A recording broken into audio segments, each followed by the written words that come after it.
बहुत बहुत स्वागत है आप सभी का पढ़ाई करो ऑनलाइन पर। आज की क्लास के माध्यम से फाइनली हम बीए फर्स्ट सेमेस्टर के लिए आपका इकोनॉमिक्स यानी अर्थशास्त्र के टॉप में 100 क्वेश्चंस की श्रृंखला लेके आ चुका हूँ। ये जो क्वेश्चन पेपर में लेके आया हुआ हूँ, ये क्वेश्चन पेपर आपका डीबीआर है, जो कि आगरा यूनिवर्सिटी का पेपर है। इसमें से काफ़ी जो है प्रश्न आपको इस बार भी देखने को मिलने वाले हैं। और जैसा कि राजा महेंद्र प्रताप सिंह विश्वविद्यालय जो कि अलीगढ़ में पड़ता है, उसमें भी आपकी जो परीक्षा होती है आपकी ओएमआर सीट पर ही कराई जाती है। ऑब्जेक्टिव टाइप भी आपकी जो है परीक्षा उसमें भी कराई जाती है। एक आपकी डीडीयू जो कि गोरखपुर यूनिवर्सिटी है, उसमें भी आपकी परीक्षा जो है ओएमआर सीट पर ही कराई जाती है। तो इन सभी विश्वविद्यालय के लिए बहुत ही महत्वपूर्ण हमारी क्लास होगी। और साथ में जिसमें आपका जो है रिटन का एग्जाम होगा, आपकी लिखित की परीक्षा होगी, लेकिन उनमें भी जो है एक आपको माइनर का आपका पेपर होगा। यदि आपका सब्जेक्ट जो है माइनर है, तब भी आपको जो है यही आपको पढ़ना पड़ेगा, आपका प्रिंसिपल ऑफ माइक्रो इकोनॉमिक्स। तो ये सभी विश्वविद्यालय के लिए बहुत ही महत्वपूर्ण साबित होगा, चाहे आपका मेजर का पेपर हो या फिर माइनर का हो, ये दोनों के लिए बहुत ही महत्वपूर्ण साबित होगी आज की ये हमारी क्लास इकोनॉमिक्स की। तो इन सभी प्रश्नों को आपको रट के ही आपको जाना है। इसी प्रकार मैंने जो है आल सब्जेक्ट आपके एमसीक्यू की जो मैंने पहले से क्रिएट की है, उसमें आपको हर एक सब्जेक्ट आपको मिल जाएगा, चाहे Hindi, English, political science, geography, economics, हर एक सब्जेक्ट मैंने ऑलरेडी जो है इसकी एमसीक्यू क्लासें मैंने करा दी हैं। तो इसको हमने नहीं देखा है तो प्ले लिस्ट का लिंक मैं डिस्क्रिप्शन में दे दूंगा, आप जाकर जो है सारी क्लासें जो है आप जो है वाच कर सकते हैं। सारी क्लासें मैंने जो है ऑल सब्जेक्ट जो है कवर कर दिया है। और साथ में इसमें आपको पेपर भी पढ़ना रहता है, जो कि होता है आपका फूड एंड न्यूट्रिशन हाइजीन वाला, जो कि कंपलसरी का आपका पेपर होता है। तो उसकी क्लासेस जो है मैंने चैप्टर वाइज करा रखी है इसी चैनल पर। आप चाहे तो जो है चैप्टर वाइज भी क्लासेस ले सकते हैं। फिर बहुत सारे यूनिवर्सिटी के मैंने पेपर को भी मैंने सोल्व किया है।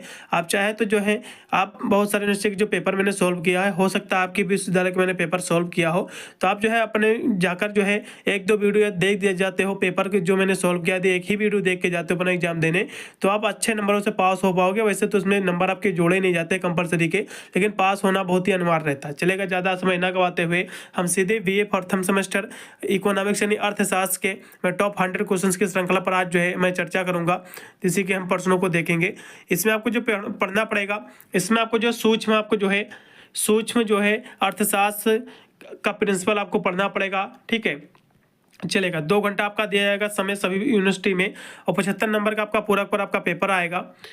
इसमें आपका टोटल जो है आपके 100 आपके क्वेश्चन दिए हुए हैं। इसमें आपके टोटल 100 आपके क्वेश्चन एमसीक्यू हैं। अब इसमें यहाँ से पहले आपको परीक्षार्थी यहाँ जो निर्देश दिया आपको पढ़ लेना है। इसमें टोटल आपके 100 क्वेश्चन है, जिसमें से केवल आपको जो है 60 ही आपको क्वेश्चन आपको करना पड़ेगा। तो जितने क्वेश्चन कह रहा है पेपर में करने को, इतने ही कीजिएगा। ज़्यादा क्वेश्चन करने की कोई भी आपको आवश्यकता नहीं है, नहीं तो आपको एग्जामिनर क्या करेगा, आपकी केवल शुरुआत की जो है आपकी चेक की जाएगी, क्योंकि जितनी ओएमआर वाली परीक्षा वाली जो होती है काफ़ी सारी जो है कंप्यूटर के माध्यम से चेक की जाती हैं। तो आपकी केवल शुरुआत के 60 क्वेश्चन ही आपके मान मानेगी यूनिवर्सिटी। तो आप जो है जितने कह रहा क्वेश्चन उतने ही कीजिए। आप चाहे तो जो है छोड़ कर भी क्वेश्चन आप पूरे बुकलेट से आप कर सकते हो। मान लो जो है आपने पहला क्वेश्चन किया है, फिर आपने जो है 10वां क्वेश्चन किया, तो इस प्रकार भी जो है आप छोड़ कर भी आप क्वेश्चन कर सकते हैं 100 नंबर तक। ठीक है, बस आपको ये ध्यान रहे कि 60 ही आपको क्वेश्चन करना है। चलेगा, हम देखेंगे। और एमआर सीट आपको बहुत ही केयरफुली आपको भरना है। आपको क्वेश्चन पेपर मिलेगा, तो जो आपको काट पीट करना है अपने क्वेश्चन पेपर आपको कर लेना कि कौन सा सही कौन सा भैया गलत है। और इस पर कन्फर्म करने के बाद ही जो है एक बार आपको जो भर देना हो एमआर सीट पर, तो वही आपको भरना है। बेर बेर उसमें काट पीट नहीं करना, नहीं तो काफ़ी आपकी जो है एमआर आपकी जो सीट रहेगी वो चेक नहीं की जाएगी। तो बहुत ही केयरफुली आपको भरना है। चलिएगा, इसका पहला क्वेश्चन देखिएगा, जो कि स्क्रीन पर हमारे रहा कि बाजार जो विफलता जो है तब होती है। बाजार विफलता जो है ये कब होती है आपको बताना है। क्वेश्चन बहुत ही महत्वपूर्ण है। तो बाजार विफलता की हम बात कर रहे हैं, तो बाजार जो है कुशलतापूर्वक जो है संसाधनों को जो है आवंटन नहीं करते हैं। ठीक है, आवंटन नहीं कर पाते हैं, तो इसी को जो हम बाजार विफलता कहते हैं। क्वेश्चन बहुत ही महत्वपूर्ण, एग्जाम में फंसेगा जरूर। इसका जो है दूसरा ऑप्शन एकदम से रहेगा, इसको रट लो, एग्जाम में इसी प्रकार आपका मिलेगा ये क्वेश्चन। अगला फिर 2 नंबर क्वेश्चन है कि निम्नलिखित में से जो है कौन सा जो है बाजार विफलता का एक जो है विशिष्ट जो है कारण नहीं है, आपको बताना है। तो बाजार विफलता का जो है कौन सा कारण इसमें का नहीं है, तो पहले इसके आप कारण जान लीजिए। बाह्यताएं जो है बाजार विफलता के कारण है, सार्वजनिक जो है वस्तुएं भी हैं, और अपूर्ण जानकारी, क्योंकि अपूर्ण जानकारी भी जो है कहीं ना कहीं देखा जाए तो बाजार विफलता को जो है बढ़ावा देती है। तो यदि आपको सही से जानकारी नहीं है बाजार के बारे में, तो आपका जो बाजार मार्केटिंग करेंगे तो इसमें आपको जो है फेलियर ही आपका सामना करना पड़ेगा, फेल हो जाओगे। तो ये भी इसमें महत्वपूर्ण भूमिका निभाती है। लेकिन क्योंकि क्वेश्चन पूछा कि कौन सा जो है बाजार विफलता का जो है एक विशिष्ट जो है कारण नहीं है, तो आपका पूर्ण प्रतियोगिता जो है इसका कोई भी जो है कारण नहीं है, इसलिए इसमें का जो है बी ऑप्शन एकदम से रहेगा, परफेक्ट कंपटीशन। अगला देखिएगा कि पीकू के अनुसार जो है प्रथम कोड का जो है कीमत विभेदीकरण जो है होता है, तब ये क्या होता है आपको बताना है। 3 नंबर क्वेश्चन की हम बात करें तो ये होता है कोई एकाधिकार जो है किसी वस्तु की प्रत्येक इकाई को जो है भिन्न भिन्न कीमतों पर बेचता है, तब जो है ये जो है कह सकते हो कीमत विभेदीकरण होता है। ठीक है, कीमत विभेदीकरण क्या होता है, पहला क्वेश्चन समझ लो। कीमत विभेदीकरण का मतलब ये होता है, इसको समझो। कीमत विभेदीकरण का मतलब ये होता है कि कोई जो है एक जो है कह सकते हो विक्रेता है, कोई बाजार आप समझ लो, कोई आपने कपड़े लेने गए तो वही कपड़ा आपको जो आपको 500 का आपका शर्ट आपको दिया, 500 का जो है आपको शर्ट वही दिया है। फिर दूसरा कोई व्यक्ति जाता है उसी को जो है ये शर्ट जो है 450 में दे देता है। तो ये जो विभेद होता है प्राइस में उनके की जो है इसी को जो हम कीमत विभेद कहते हैं। ठीक है, कि किसी को 500 का दे दिया, किसी को 400 को दे दिया, तो इस बीच में जो अंतर होता है मूल्यों में, इसी को जो हम कीमत विभेद कहते हैं। ठीक है, तो ये क्या होता है, ये जो है कोई एकाधिकार जो किसी वस्तु की जो प्रत्येक इकाई को जो भिन्न भिन्न कीमतों पर बेचता है, जिसको जो हम कीमत विभेद कहते हैं। इसकी जो है डिफिनेशन है। अगला क्वेश्चन देखिएगा, जो कि हमारा क्वेश्चन रहा आपका 4 नंबर, कि निम्न में से जो है कौन जो है अल्पाधिकार से जो है संबंधित मॉडल नहीं है, ये आपको बताना है। क्वेश्चन ये भी काफी महत्वपूर्ण, 4 नंबर भी।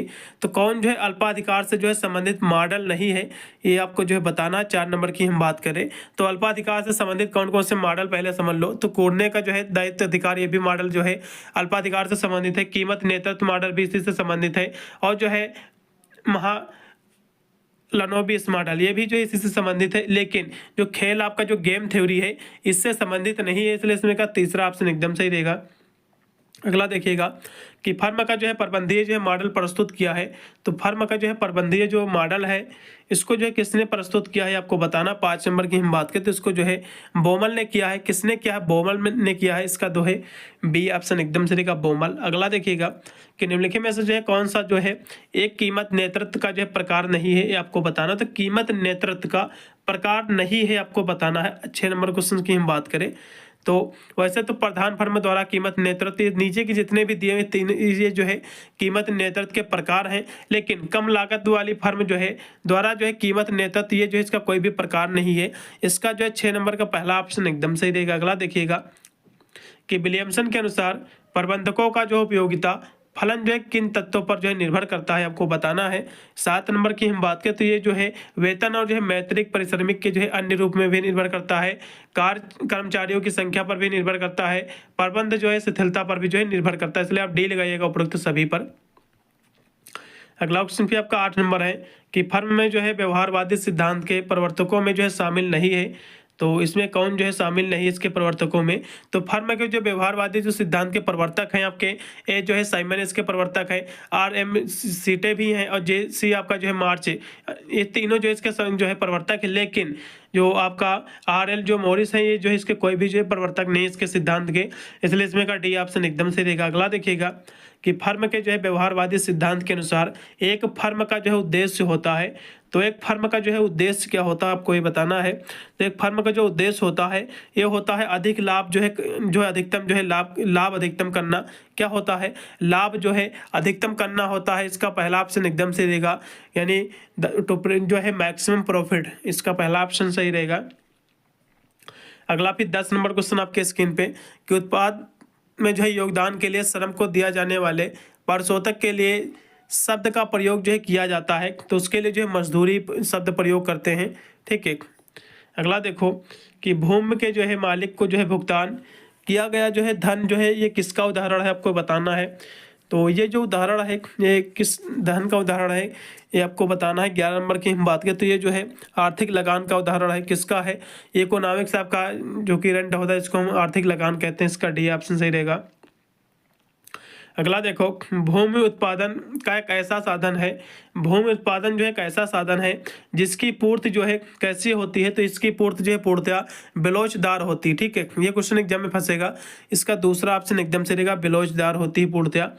अगला देखिएगा मजदूरी कोष सिद्धांत के जो है प्रतिपादक कौन है आपको बताना। तो मजदूरी जो कोष सिद्धांत के जो प्रतिपादक हैं वो आपके कार्ल मार्क्स जी हैं। इसका जो है दूसरा ऑप्शन एकदम से रहेगा कार्ल मार्क्स जी, 13 नंबर का। अगला भी आभासी लगान का जो है विचार दिया है। तो किसने दिया है, क्वेश्चन भी महत्वपूर्ण है। तो आभासी लगान का जो विचार दिया है ये किसने दिया है। 14 नंबर क्वेश्चन की हम बात करें तो डेविड रिकार्डो ने दिया है। किसने दिया है, डेविड रिकार्डो ने। इसका दूसरा ऑप्शन सही रहेगा। अगला देखिएगा सुम्पीटर के अनुसार जो है लाभ के उत्पन्न होने का कारण क्या है? तो इसका जो उत्पन्न होने का कारण है नव परिवर्तन है, इसका पहला ऑप्शन एकदम राइट रहेगा। अगला देखिएगा लगान का, हाँ लगान का रिकार्डो सिद्धांत जो है लगान को क्या क्या मानता है, तो इसको जो है आपको बताना, इसको जो है क्या मानता है, तो इसको जो है आपका भेदात्मक जो है अतिरेक मानता है, इसका पहला ऑप्शन एकदम सही रहेगा 16 नंबर का। चलेगा अगला देखिएगा कि श्रम की मांग है, तो श्रम की मांग क्या है आपको ये बताना है। क्वेश्चन ये भी काफ़ी जो है महत्वपूर्ण है। 17 नंबर की बात करें तो श्रम का जो मांग होती है व्युत्पन्न मांग होती है, इसका पहला ऑप्शन से रहेगा, जिसको हम जो है डिराइव्ड डिमांड कहते हैं। ये भी क्वेश्चन एग्जाम में जो है फंसेगा, इसको भी आपको रटना है। अगला क्वेश्चन देखिएगा जो कि आपका है 18 नंबर क्वेश्चन की आभासी लगान जो है प्राप्त होता है, तो आभासी लगान जो है ये कैसे प्राप्त होता है आपको बताना। तो ये जो है स्थिर साधनों को जो है अल्पकाल में प्राप्त होता है, इसका जो है डी ऑप्शन सही रहेगा। अगला देखिएगा लाभ का जो है अनिश्चितता वाहन का सिद्धांत दिया है, तो ये जो सिद्धांत दिया है ये किसने दिया है, तो ये जो सिद्धांत दिया है नाइट ने दिया है, इसका जो है सी ऑप्शन सही रहेगा। कल्याणकारी अर्थशास्त्र मुख्य रूप से जो है संबंधित है, तो कल्याणकारी जो अर्थशास्त्र है मुख्य रूप से जो है सामाजिक कल्याण को अधिकतम करने के लिए जो है संसाधनों को कैसे आवंटित किया जाना चाहिए, इसका विश्लेषण करने से संबंधित है, इसका जो है बी ऑप्शन एकदम सही रहेगा। अगला देखिएगा 21 नंबर क्वेश्चन कि कल्याणकारी अर्थशास्त्र में जो है पैरेटो दक्षता का जो है लक्ष्य क्या है, ये आपको बताना है। तो इसका जो लक्ष्य है ऐसी स्थिति प्राप्त करना है जहां किसी को जो है बेहतर बनाए, किसी को जो है बेहतर नहीं बनाया जा सकता है, तो इसी को जो है कह सकते हो, यही है। इसका जो है 21 नंबर का बी ऑप्शन एकदम सही रहेगा। अगला देखो, अगला क्वेश्चन आपका 22 नंबर की कौन सी जो है अवधारणा कल्याणकारी अर्थशास्त्र का जो है केंद्र है और समाज में जो है व्यक्तियों की जो है कुल भलाई को जो है संदर्भित करती है, तो ये जो है सोशल कल्याण, जिसको सोशल वेलफेयर कहते हैं, यानी जिसको हम समाज कल्याण कहते हैं, सी ऑप्शन एकदम सही। आवंटन जो है दक्षता जो है तब प्राप्त होती है जब, आवंटन दक्षता कब प्राप्त होती है, तो ये जो है संसाधनों का जो है आवंटन इस तरह से जो है किया जाता है कि जो है कुल कल्याण को जो है अधिकतम इसको जो है हो सके, ठीक है, कल्याण जो अधिकतम हो सके, तो इसी को हम कहते हैं। इसका जो है इसमें का बी ऑप्शन एकदम से रहेगा। अगला देखिएगा पैरेटो जो है अनुकूलतम लागू होता है, तो ये जो है उपभोग के क्षेत्र में भी होता है, उत्पादन के क्षेत्र और वितरण के क्षेत्र तीनों में होता है, आप डी लगाइएगा उपरोक्त सभी में। अगला देखिएगा सामाजिक कल्याण का फलन जो है प्रस्तुत किया है, तो सामाजिक कल्याण का जो फलन जो है किसने प्रस्तुत किया है, तो ये जो फलन है आपके वर्ग सर ने किया है, किसने, वर्ग सर ने किया, इसका जो है बी ऑप्शन सही रहेगा। अगला देखो कल्याण अर्थशास्त्र का संबंध है, कल्याण अर्थशास्त्र का जो संबंध है वो है आपका एग्जामिन इकोनॉमिक्स जो है पॉलिसीज से, जिसको हम आर्थिक नीतियों की जांच से इसका संबंध है, इसका पहला ऑप्शन सही रहेगा। अगला देखिएगा निम्नलिखित में से जो है असत्य कथन की जो है पहचान करें, असत्य का मतलब जो कथन इसमें से गलत है उसकी आपको पहचान करना है। क्वेश्चन काफी महत्वपूर्ण है, भी आपका 27 नंबर है। तो इसका जो पहला ऑप्शन दिया कि पीके के अनुसार जो है राष्ट्रीय और जो है आर्थिक आय कल्याण में जो है सीधा संबंध है, तो ये जो है पहला ऑप्शन एकदम गलत हो जाएगा, और जितने भी इसमें ऑप्शन दिए हुए सारे जो है सही हैं, ठीक है। अगला देखो कल्याण अर्थशास्त्र में जो है दोहरा मापदंड सिद्धांत जो है किसके नाम से जाना जाता, तो ये आपको बताना है। ये भी क्वेश्चन महत्वपूर्ण 28 नंबर भी, तो ये जो है हिग्स के नाम से जाना जाता है, इसका जो है डी ऑप्शन सही रहेगा, हिग्स। अगला देखो कल्याण अर्थशास्त्र के जो है बाह्यता से आशय क्या होता है, आपको बताना है। तो बाह्यता से आता है आशय का मतलब होता है पलवन प्रभाव से होता है, ठीक है, इसका सी ऑप्शन सही रहेगा। अगला देखो सामाजिक कल्याण फलन का उद्देश्य क्या है, आपको बताना। तो सामाजिक कल्याण फलन का जो उद्देश्य होता है और सामाजिक कल्याण के लिए जो है व्यक्तियों की जो है तुष्टि गुणों को जो है एकत्र करना रहता है, तो इसमें का जो है सी ऑप्शन सही रहेगा।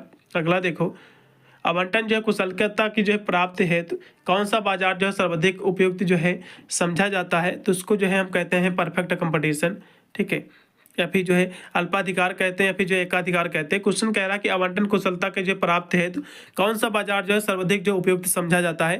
क्वेश्चन बहुत ही महत्वपूर्ण है। 31 की बात की तो इसको जो है परफेक्ट कंपटीशन कहते हैं, पूर्ण प्रतियोगिता, ठीक है। अगला देखो कैलेंडर हिग्स कुशलता मापदंड की जो है मुख्य मान्यता है, तो इसकी मुख्य मान्यता क्या है, तो आपको बताना। तो इसकी जो मुख्य मान्यता है जो है छत पूरक जो है सिद्धांत है, इसका जो है बी ऑप्शन सही रहेगा 32 नंबर। अगला देखिएगा कि निम्न में से कौन जो है दुर्बलता की जो है समस्या को जो है ठीक करने से से जो है परिभाषित करता है। तो ये आपको बताना, तो ये जो है मानवीय आवश्यकताओं की जो है तुलना में संसाधनों तक का जो है सीमित होना, इसका बी ऑप्शन सही रहेगा। अगला देखिएगा, अवसर लागत की जो है अवधारणा क्या है, ये आपको बताना है। तो अवसर लागत की जो अवधारणा है इसको आपको बताना। 34 नंबर की हम यदि बात करें तो इसका जो राइट आपका विकल्प रहेगा पहला रहेगा। चुनाव करते समय जो है सर्वोत्तम विकल्प का जो है महत्व छोड़ दिया जाता है, पहला ऑप्शन सही रहेगा। अगला देखो, उत्पादन जो है संभावना सीमा जो है दर्शाती हैं, तो ये जो है क्या दर्शाती हैं, 35 की हम बात करें तो ये जो दर्शाती हैं अधिक, एक जो है अर्थव्यवस्था अपने मौजूद संसाधनों से जो है अधिकतम उत्पादन कर सकती है, तो इसको ये दर्शाती है। ठीक है, पहला ऑप्शन सही रहेगा। अगला देखो, मांग का नियम क्या है। मांग का नियम देखो ये बताता है कि मान लो कोई जो है कोई चीज़ है या फिर कोई, जैसे कि कोई चीज़ की जो है कीमत है तो इसको घटा दी जाएगी तो उसके जो खरीदने वाले हैं वो बढ़ जाएंगे। यानी कोई चीज़ है, कोई प्रोडक्ट है, उसके आप जैसे कीमत उसकी घटेगी तो उसको खरीदने वाले लोग ज़्यादा आ जाएंगे, तो इसी को जो है मांग का हम नियम कहते हैं। तो ये जो है जैसे जैसे कीमत घटती है वैसे वैसे जो है उसकी मांग बढ़ती है, तो इसका जो है बी ऑप्शन एकदम बेटर बैठेगा। ठीक है, अगला देखो कि निम्नलिखित में से जो है कौन सा जो है मांग का जो है निर्धारक है, आपको बताना है। तो मांग के निर्धारक की हम बात करें 37 नंबर क्वेश्चन की, तो उत्पाद की जो कीमत होती है इसी को जो है मांग के निर्धारक कहते हैं, इसका पहला ऑप्शन से रहेगा, यानी price of the product itself. अगला देखिएगा, बाजार संतुलन जो है तब होता है जब, बाजार संतुलन जो होता है मांग और जो है आपूर्ति वक्र जो है प्रतिच्छेद करते हैं तब होता है, 38 का पहला ऑप्शन एकदम सही रहेगा। अगला देखिएगा, मांग वक्र में जो है बदलाव तब होता है जब, इसमें बदलाव कब होता है, 39 नंबर की हम बात करें तो इसमें बदलाव होता है मांग के जो है निर्धारकों में परिवर्तन जब होता है, इसका सी ऑप्शन सही रहेगा। अगला देखो, मांग फलन आपका क्यू इक्वल टू के बाई पी, जहाँ के एक स्थिरांक है तो इसके लिए जो है मांग की लोच क्या रहेगी, तो इसके लिए जो है मांग की लोच जो रहेगी वो आपको बताना है, तो जो है इकाई से कम रहेगी। ठीक है, जहाँ मोर देन द आपका यूनिट, इसका सी ऑप्शन सही रहेगा। निम्न में से जो है कौन जो है पूरक वस्तुओं के लिए जो है सत्य है, ये आपको बताना है। क्वेश्चन महत्वपूर्ण भी है। 41 नंबर की हम बात करें तो इसका जो है बी ऑप्शन से रहेगा, मांग की जो है तिर्यक लोच जो है ऋणात्मक होती है। अगला देखिएगा कि निम्न में से जो है कौन सा सामान्य जो है वस्तु के लिए जो है सत्य है, ये आपको बताना है। 42 नंबर क्वेश्चन की यदि हम बात करें तो इसमें का कौन सा आपका विकल्प सही रहेगा, तो 42 नंबर क्वेश्चन का जो राइट आपका विकल्प रहेगा वो चलेगा, मांग और जो है आय लोच जो है इसमें जो है ऋणात्मक होती है, यानी इसको ऋणात्मक नहीं सॉरी धनात्मक होती, पॉजिटिव होती। आप इसमें का सी लगाइएगा, एकदम सही रहेगा, पॉजिटिव होती है। अगला देखिएगा, स्थिर जो है अवसर लागत की जो है दशा में उत्पादन जो है संभावना फलन का आकार जो है होता है, तो ये कैसा इसका आकार होता है, तो इसका जो आकार होता है वो होता है मूल बिंदु की ओर जो है नतोदर वक्र होता है, इसका जो है सी ऑप्शन सही रहेगा। ठीक है, 43 का। अब 44 देखिएगा, उपभोक्ता बचत का जो है सही सूत्र क्या है, तो उपभोक्ता बचत के हम सही सूत्र की यदि हम बात करें 44 नंबर क्वेश्चन की, तो इसका जो सही सूत्र है कुल उपयोगिता माइनस जो है कीमत गुणे वस्तु की खरीदी गई जो है मात्रा, इसका पहला ऑप्शन सही रहेगा। अगला देखिएगा 45 नंबर की असत्य कथन है, आपको इसमें से जो है गलत आपको कथन आपको बताना है कि इसमें से कौन सा कथन जो है गलत है। 45 नंबर क्वेश्चन की हम यदि बात करें तो इसमें का जो है क्वेश्चन जो दिए हुए हैं पहला इसमें गलत है या फिर दूसरा गलत है। ठीक है, चलेगा, तो इसमें का कौन सा जो है कथन आपका जो असत्य है आपको बताना, तो जो है यदि कीमत में वृद्धि में जो है कुल व्यय घट जाए तो जो है मांग की लोच जो है इकाई से जो है अधिक होगी, तो या फिर जो है कीमत यदि कीमत में वृद्धि में जो कुल व्यय बढ़ जाए तो जो है मांग की इकाई जो है में कमी होगी, तो इसमें का कौन सा ऑप्शन गलत रहेगा, तो इसमें का डी लगाइएगा, यही आपका गलत है और सारे जो है सही है। ठीक है, अगला देखिएगा, ह्रासमान सिद्धांत उपयोगिता का नियम जो है ये क्या बताता है, तो ये आपको बताना है। 46 नंबर की हम बात करें तो ये बताता है किसी वस्तु की जो है एक अतिरिक्त इकाई से जो है प्राप्त अतिरिक्त जो है उपयोगिता कम हो जाती है क्योंकि जो है अधिक इकाइयों का जो है उपभोग किया जाता है, इसका जो है बी ऑप्शन एकदम सही रहेगा। अगला देखिएगा, अनधिमान वक्र का जो है ढलान कहलाता है तो प्रतिस्थापन की सीमा दर कहलाती है, बी ऑप्शन सही रहेगा 47 नंबर का। अगला देखो 48 नंबर कि सीमांत उपयोगिता जो है विश्लेषण के अंतर्गत एकल वस्तु के मामले में उपभोक्ता संतुलन की स्थिति जो है क्या है, तो ये आपको बताना है। तो इसकी जो स्थिति है, वस्तु की जो है सीमांत उपयोगिता वस्तु की जो है कीमत से जो है बराबर होती है, और जो है वस्तु की जो है सीमांत उपयोगिता धन की कीमत सीमांत उपयोगिता के बराबर होती है। बी व सी दोनों राइट हैं, सी इसमें डी लगाइएगा। उदासीनता वक्र विश्लेषण के अंतर्गत जो उपभोक्ता की जो है वास्तविक आय स्थिर रहने की दशा में एक वस्तु की कीमत में परिवर्तन का उपभोक्ता की पसंद पर जो है क्या प्रभाव पड़ता है, तो एक को बताना। तो ये जो है प्रतिस्थापन प्रभाव और मूल प्रभाव, ये दोनों पड़ते हैं, इसलिए इसमें कभी डी रहेगा। अगला देखिएगा, उपभोक्ता व्यवहार सिद्धांत का जो है प्राथमिक फोकस क्या है। तो इसका जो प्राथमिक फोकस है वो है उपभोक्ताओं की प्राथमिक वो है विकल्पों का जो है विश्लेषण करना। इसका बी ऑप्शन से रहेगा। अगला क्वेश्चन भी आपका दिया हुआ है 51 नंबर क्वेश्चन। उससे पहले थोड़ा सा ऐसे मैं बताने का प्रयास करूंगा। जैसे ही आपका पेपर हो जाएगा तो आप मुझे अपना पेपर जो है इस नंबर पर मुझे भेज देना 8173840090, ठीक है, जिससे मैं उसकी आंसर की करा दूंगा, जिससे आपका एक आइडिया लग जाएगा कितने % गोला आपने सही किया है। और साथ में ये क्वेश्चन पेपर आपके अगले साल भी स्टूडेंट के लिए जो है काफ़ी हेल्पफुल आपके साबित होंगे। कोई भी पेपर आपको सॉल्व करवाना है तो मुझे जो है इस पर जरूर व्हाट्सअप कर देना। भी मेरा टेलीग्राम चैनल भी है, आप जाकर जो है उस पर भी अपना पेपर मुझे भेज सकते हैं PDF बनाकर, या फिर फोटो खींचकर किसी प्रकार आप मुझे भेज देना। और मैंने इसी प्रकार जो आपके BA जो है फर्स्ट सेमेस्टर मैंने आपके सभी सब्जेक्ट जो है मैंने ऑलरेडी जो है कवर कर दिया है, ऑल सब्जेक्ट, ठीक है, सभी सब्जेक्ट मैंने ऑलरेडी जो है MCQ क्लासें मैंने करा दी हैं। आपके जो है आगरा यूनिवर्सिटी के पेपर मैंने सॉल्व किया है, और जो है राजा महेंद्र प्रताप सिंह विश्वविद्यालय जो कि अलीगढ़ में पड़ता है उसकी मैंने पेपर को सॉल्व किया है। आप जाकर सारी क्लासेस जो है ले सकते हैं, क्योंकि पेपरों से पिछले साल के पेपरों से काफ़ी % रिपीट होते हैं, इसीलिए मैं जो है प्रॉपर जो है पेपर ही सॉल्व करा रहा हूँ आप लोगों के लिए, जो कहीं ना कहीं आपको अपने एग्जाम में अच्छे नंबर दिलाने के लिए बहुत ही महत्वपूर्ण साबित होंगे। तो जरूर वॉच कर लेना। अब अगला देखो क्वेश्चन, उपभोक्ता व्यवहार के संदर्भ में जो है उपयोगिता का जो है तात्पर्य क्या है। तो ये उपभोक्ता का तात्पर्य है आपको ये बताना है। 51 नंबर क्वेश्चन की हम बात करें तो इसका जो तात्पर्य होता है वो है उपभोक्ता को जो है किसी उत्पाद से मिलने वाली संतुष्टि यानी खुशी से है। इसका जो है बी ऑप्शन से रहेगा। अगला देखो, निम्नलिखित में से जो है कौन जो है उपभोक्ता की जो है बजट प्रतिबंध को जो है दर्शाता है, ठीक है। तो 52 नंबर क्वेश्चन की यदि हम बात करें तो ये जो है आपका एक वस्तु की तुलना में दूसरी वस्तु खरीदने की जो है अवसर लागत, इसमें का जो है डी ऑप्शन से रहेगा। अगला देखिएगा, तर्क संगत उपभोक्ता व्यवहार की अवधारणा जो है मानती है कि उपभोक्ता को जो है क्या मानती है आपको बताना। तो उपभोक्ता को मानती है उसकी जो है उपयोगिता या जो है संतुष्टि को अधिकतम जो है करने का प्रयास करे, इसका बी ऑप्शन सही रहेगा। अगला देखो, किसी उत्पाद के लिए जो है भुगतान करने की उपभोक्ता की जो है क्षमता सीधे तौर पर जो है संबंधित है। तो ये जो है किससे संबंधित है, 54 नंबर की हम बात करते हैं, जो है प्रोडक्ट जो है यूटिलिटी से संबंधित है, जिसको हम कहते हैं उत्पाद की जो है उपयोगिता पर, ठीक है, इसका जो है सी ऑप्शन सही रहेगा। अगला देखिएगा कि निम्न में से जो है कौन जो है सीमांत उपयोगिता के बारे में जो है सही है, ठीक है। 55 नंबर की हम बात करें तो ये जो सही इसमें का बी ऑप्शन सही रहेगा। या जो है किसी वस्तु की एक जो है अतिरिक्त इकाई के उपभोग से जो है कुल उपयोगिता में होने वाली वृद्धि को जो है व्यक्त करता है, इसका बी ऑप्शन सही रहेगा। अगला देखिएगा, यदि कॉफ़ी और जो है चाय स्थानपन्न वस्तुएं हैं तो कॉफ़ी के मूल्य में जो है वृद्धि से जो है होगा, तो इसमें वृद्धि से क्या होगा, 56 नंबर की हम बात करते जो है चाय में जो है पूर्त वक्र में जो है दाईं ओर जो है विवर्तन होगा, इसका पहला ऑप्शन सही रहेगा। अगला देखो, गिफिन वस्तु के जो संदर्भ में कौन सा कथन जो है इसमें का सत्य है, तो ये आपको बताना है। तो ये जो है बी नंबर सही, इसमें का प्रतिस्थापन जो है प्रभाव और जो है अप्रभाव दोनों जो है ऋणात्मक होंगे, इसका बी ऑप्शन सही रहेगा। अगला देखो कि गिफिन वस्तुएं होती हैं, तो गिफिन की जो वस्तुएं होती कैसे होती हैं आपको बताना है। तो ये जो है निम्न श्रेणी की वस्तुएं होती हैं, पहला ऑप्शन एकदम से रहेगा निम्न श्रेणी की। अगला देखिएगा, सामान्य वस्तु के लिए कौन सा ऑप्शन इसमें का एकदम सही रहेगा।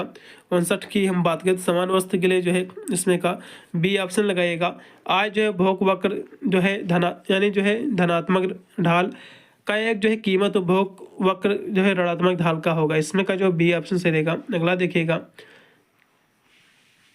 अगला ऑप्शन आपका दिया कि अनधिकमान वक्र तथा जो है बजट रेखा का जो है समीकरण क्रमशः जो है U=XY तथा जो है 4x + 5y=120। तो ये तो उपभोक्ता संतुलन की जो है दशा में वस्तु x और जो है y का मान जो है क्या होगा, तो इसको आपको जो है निकालना पड़ेगा, ठीक है। तो इसको आप निकाल के आप फाइंड आउट कर लीजिएगा एक बार। जो है मेरे हिसाब से एक जो है जैसे कि x का मान आपका दिया हुआ है तो x के स्थान पर एक बार आप 1 रख लीजिएगा, ठीक है। इस तरह से आपको फाइंड आउट कर लेना है। थोड़ा सा हम यहाँ से प्रयास करेंगे, तो इसको 1 रखेंगे तो 1 ही रहेगा, प्लस का यहाँ से दिया हुआ है जो कि हाँ 1 रख लेंगे, प्लस के इसमें जो है फिर आपका y दिया हुआ है 5y इक्वल टू 120। इसको चलो हम देखते हैं क्या होता है, इसको करके देखते हैं। ये 4 इधर आ जाएगा, तो 4 इससे हम जब घटा लेंगे तो 100 जो है 16 बचेगा। कितने बचे? 16 बचेगा, और ये 5 आपका दिया हुआ है, तो 5 से हम देखा जाए तो ये कटेगा ही नहीं, ठीक है। तो ये इस तरह से नहीं निकलेगा। इसको फिलहाल के लिए आप जो है फाइंड आउट आपको कर लेना है, ये कैसे इसको जो है फाइंड आउट करना हो सकता है इसके स्थान पर 2 रखना पड़े, 3 रखना पड़े, तो एक बार इसको सॉल्व कर लीजिएगा, हम इसको छोड़े दे रहे हैं स्पेशली इसीलिए। अगला देखिएगा, उत्पाद का सिद्धांत जो है मुख्यतः जो है किस पर जो है केंद्रित है, ये आपको बताना है। तो ये जो सिद्धांत वस्तुओं के जो उत्पादन के लिए संसाधनों को जो है कुशल उपयोग के लिए है, सी ऑप्शन सही रहेगा। निम्नलिखित में से जो है कौन सा उत्पाद में जो है स्थिर जो है अलग का उदाहरण है, पता नहीं क्या इधर प्रिंटिंग मिसमैच है, ठीक है। फिक्स इनपुट प्रोडक्शन के लिए जो है उदाहरण है, आपको ये बताना है। तो ये जो है मशीनरी है, क्या है? मशीनरी है, इसका सी ऑप्शन से रहेगा। अगला देखिएगा कि एक फर्म द्वारा उत्पादित वस्तुओं की कुल मात्रा को जो है क्या कहा जाता है। क्वेश्चन काफ़ी महत्वपूर्ण है। 63 नंबर की हम बात करें तो उसको जो है कुल उत्पाद कहते हैं। क्या कहते हैं? उसको जो टोटल आउटपुट कहते हैं। इसका जो है सी ऑप्शन से रहेगा। अल्पावधि में जो है एक फर्म परिवर्तन ला सकती है, तो कैसा परिवर्तन ला सकती है? 64 की हम बात करें तो ये जो है केवल जो है अपरिवर्तनीय आगतों में, ठीक है, सी ऑप्शन सही रहेगा। प्रयुक्त तो आगत की जो है मात्रा और जो है उत्पादित निर्गत की मात्रा के बीच जो है संबंध को जो है क्या कहा जाता है, ये आपको बताना है। 65 की हम बात करें तो इसको जो है उत्पादन फलन कहते हैं, ठीक है। क्या कहते हैं? प्रोडक्शन फंक्शन कहते हैं। इसका बी ऑप्शन से रहेगा 65 का। अगला देखिएगा कि आपका ह्रासमान प्रतिफल का नियम बताता है कि एक स्थिर आगत के जो है साथ जैसे जैसे आप परिवर्तनीय आगत की मात्रा बढ़ाते हैं तो इसमें जो है सीमांत उत्पादन दर जो है ये घट जाता है, सीमांत उत्पादन जो है घट जाता है। तो ये जो है सीमांत जो है उत्पाद जो है घट जाता है, इसका जो है सी ऑप्शन सही रहेगा। अगला फिर निम्नलिखित में से जो है कौन सा जो है आगत की एक अतिरिक्त इकाई द्वारा उत्पादित अतिरिक्त निर्गत को जो है निर्गत की एक जो है माप है। तो ये जो माप है सीमांत उत्पाद है 67 नंबर का। तो इसका जो है सीमांत उत्पाद जिसको हम मार्जिनल जो है प्रोडक्ट कहते हैं।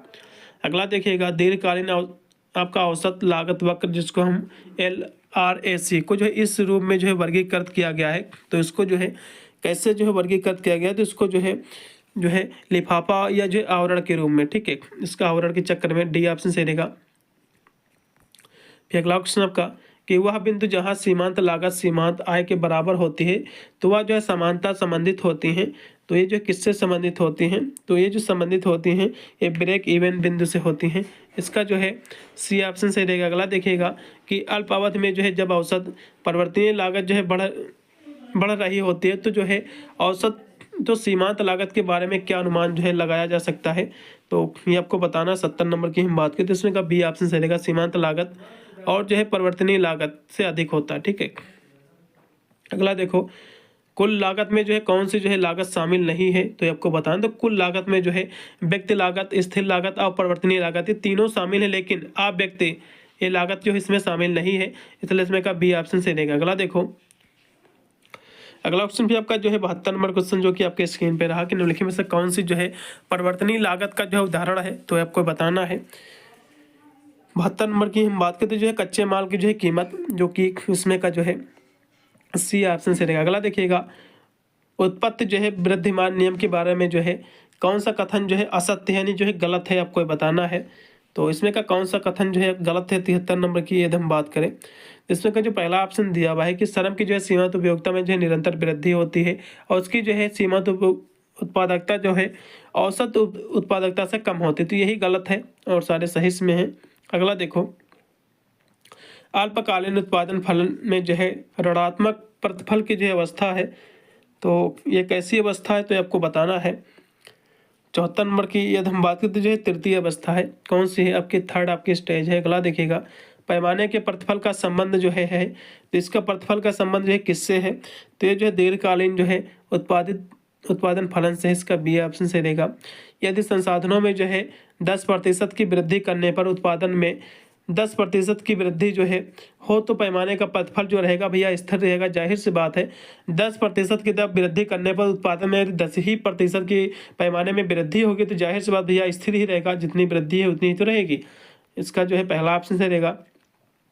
यदि कुल लागत जो है फलन जो कि हमारा दिया हुआ है तो इसका जो है जिसको हम कहते हैं कुल स्थिर लागत का मान जो है क्या होगा, तो इसमें टोटल आपकी 10 होगा, इसका मान आपको फाइंड आउट कर लेना है। अगला देखिएगा, यदि किसी फर्म का जो है औसत कुल जो है लागत बाजार मूल्य से कम होता है तो वह जो है अनुभव करता है, तो वह जो है हानि यानी जो है लॉस जिसको हम घाटे का अनुभव करता है। इसका सी ऑप्शन सही रहेगा। अगला देखिएगा, एक जो है पूर्ण प्रतिस्पर्धी बाजार में जो है कितने विक्रेता आमतौर पर जो है एक समान उत्पाद जो है बेचते हैं, तो बहुत सारे बेचते हैं, अनेक बेचते हैं। इसका सी ऑप्शन सही रहेगा। पूर्ण प्रतियोगिता में जो है यदि फर्म जो है बाजार मूल्य से अधिक मूल्य वसूलने का प्रयास करती है तो यह जो है क्या होती है, तो ये जो है उपभोक्ता अधिक जो है कीमत पर जो है भुगतान कर देगा। इसका पहला ऑप्शन सही रहेगा। एक जो है पूर्ण प्रतिस्पर्धी बाजार में जो है मांग वक्र का आकार होता है, तो इसका जो आकार होता है हॉरिजॉन्टल होता है, जिसको हम क्षैतिज कहते हैं। ठीक है, अगला देखिएगा, एक जो है पूर्ण प्रतिस्पर्धी बाजार की जो है फर्मों में जो है प्रवेश और जो है बाह्यगमन के बारे में सही विशेषता क्या है, तो इसकी जो सही विशेषता है वो है आपका इसमें का पहला विकल्प जो कि आसान प्रवेश और जो है बहिर्गमन। ठीक है, अगला क्वेश्चन पे आपका एकाधिकारिक प्रतियोगिता की जो है मुख्य विशेषता क्या है, तो इसकी जो मुख्य विशेषता है वो है सभी उत्पाद जो है समरूप होते हैं। अगला देखिएगा, एकाधिकारिक जो है प्रतियोगिता में जो है फर्में अपने उत्पाद को अन्य के उत्पाद से जो है भिन्न कैसे प्रदर्शित करती हैं, तो ये जो प्रदर्शित करती हैं विज्ञापन और जो है ब्रांडिंग के माध्यम से। अगला देखिएगा, एकाधिकारिक जो उपयोगिता फर्मों के लिए जो है दीर्घकालीन संतुलन की स्थिति में जो है, तो इस स्थिति में जो है क्या होता है, तो इसमें जो है इस देखा जाए तो एक हिसाब से इसमें जो है आर्थिक लाभ जो है शून्य के बराबर होता है। पहला लगाइएगा। ठीक है, एकाधिकारी जो है शक्ति की जो है मूल कमी क्या है, ये भी क्वेश्चन महत्वपूर्ण 86 की हम बात करें तो इसका जो है उत्पादन पर जो है प्रतिबंध लगाना और आर्थिक जो है मूल्य वसूलना। अगला फिर दिया हुआ कि आवंटन दक्षता के जो है संदर्भ में एकाधिकारिक उपयोगिता में जो है दीर्घकालीन संतुलन पूर्ण प्रतियोगिता के से जो है किस प्रकार जो है भिन्न होती है। 87 की बात करें तो इसमें आप बी लगाइएगा। पूर्ण उपयोगिता और जो है एकाधिकारिक प्रयोगिता दोनों जो है एक समान रूप से जो है कुशल होते हैं। ठीक है, इसका जो है बी ऑप्शन सही रहेगा। अगला देखेगा, एकाधिकारिक जो है प्रतियोगिता में जो है कंपनियां उत्पाद करती हैं जहां क्या होता है, तो इसमें जो है जहां आपका जो है कीमत जो है सीमांत लागत से अधिक होती है। ठीक है, अगला देखेगा, एकाधिकार बाजार में जो है अक्सर यह जो है परिणाम देखने को मिलता है, तो इसमें जो है क्या देखने को मिलता है तो आपको बताना है। तो इसमें जो देखने को मिलता है कुल भार नुकसान। ठीक है, इसका जो है बी ऑप्शन सही रहेगा। अगला देखिएगा, एक जो है एकाधिकार बाजार में जो है यदि की सीमांत लागत शून्य हो तो फर्म संतुलन की अवस्था में जो है मांग की लोच जो है क्या होगी, तो जीरो होगी मांग की लोच। ठीक है, बी ऑप्शन सही रहेगा। कीमत विभेदीकरण के लिए जो है आवश्यक नहीं है, तो इसके लिए जो क्या आवश्यक नहीं है आपको ये बताना है 91 की, तो इसके लिए जो है वस्तु की जो है निकट स्थानापन्न का अभाव नहीं है और सभी इसमें सही हैं। अगला देखिएगा, किसी फर्म की जो है संतुलन की शर्तें क्या है आपको बताना है।